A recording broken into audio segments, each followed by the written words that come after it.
Hi കൂട്ടുകാരെ, പുതിയ വീഡിയോയിലേക്ക് സ്വാഗതം.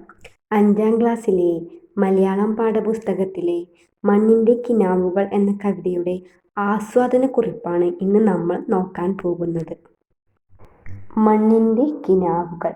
പൊൻവെയിലിൽ കുരുത്ത മുക്കുറ്റികൾ, പൂനിലാവു നുകർന്ന പൂത്തുമ്പകൾ, സന്ധ്യ നെഞ്ചത്തെടുത്തു ലാളിച്ചതിൽ ചന്തമാകി പകർന്ന ജമന്തികൾ, മഞ്ഞ നക്ഷത്രമെന്നപ്പോൾ വേലിയിൽ മഞ്ഞണിഞ്ഞു വിരിഞ്ഞ കോളാമ്പികൾ, കാറ്റിലേക്കും സുഗന്ധമെല്ലായ്പ്പോഴും ചേറ്റുനിൽക്കും പനിനീർ മലരുകൾ, രാത്രി പെറ്റ കുരുക്കുത്തി മുല്ലകൾ, രാജമുദ്രയണിഞ്ഞ ചെന്താരുകൾ, ഭൂമി ചാർത്തിയ കുങ്കുമപ്പൊട്ടുപോൽ തൂമയേറിടും വാടാമലരുകൾ.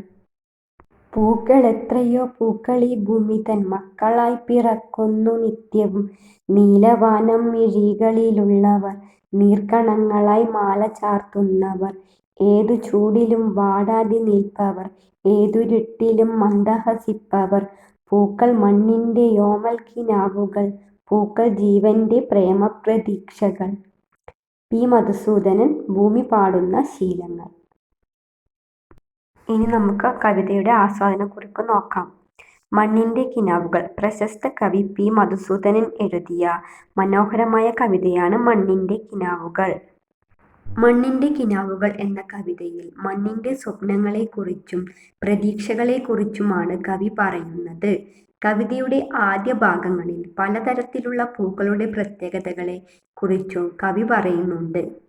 കവിതയുടെ അവസാന ഭാഗത്ത് എല്ലാ പൂക്കളിലും കാണുന്ന പൊതുവായ സവിശേഷതകളെക്കുറിച്ചും പറയുന്നു. ഈ കവിത ആരംഭിക്കുന്നത് മുക്കുറ്റിപ്പൂവിനെ വർണ്ണിച്ചുകൊണ്ടാണ്. സ്വർണ്ണ നിറമുള്ള വെയിൽ നിന്നും ജനിച്ചവരാണ് മുക്കുറ്റിപ്പൂക്കൾ എന്ന് കവി പറയുന്നു. ഇതിലൂടെ മുക്കുറ്റിപ്പൂവിൻ്റെ ഭംഗിയാണ് സൂചിപ്പിക്കുന്നത്. വെയിലിൻ്റെ നിറവും മുക്കുറ്റിയുടെ നിറവും ഒരുപോലെയാണെന്ന് കവി ഈ വരികളിലൂടെ അർത്ഥമാക്കുന്നു. തുമ്പപ്പൂക്കളെ നിലാവുമായാണ് കവി താരതമ്യം ചെയ്യുന്നത്. തുമ്പപ്പൂക്കൾ നിലാവ് പോലെ വെണ്മയുള്ളതാണ് ഇവിടെ പറയുന്നു.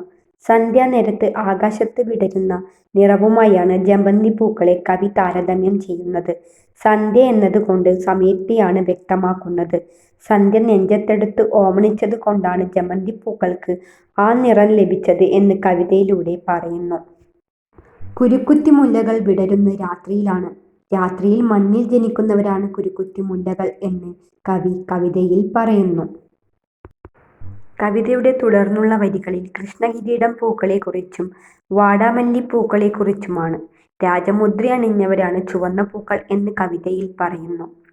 രാജമുദ്രയണിഞ്ഞ ചുവന്ന പൂക്കൾ എന്നതുകൊണ്ട് കവി വർണ്ണിക്കുന്നത് കൃഷ്ണകിരീടം പൂക്കളെയാണ്. ഈ പൂക്കളെ കാണാൻ കിരീടം ആകൃതിയിലാണ്.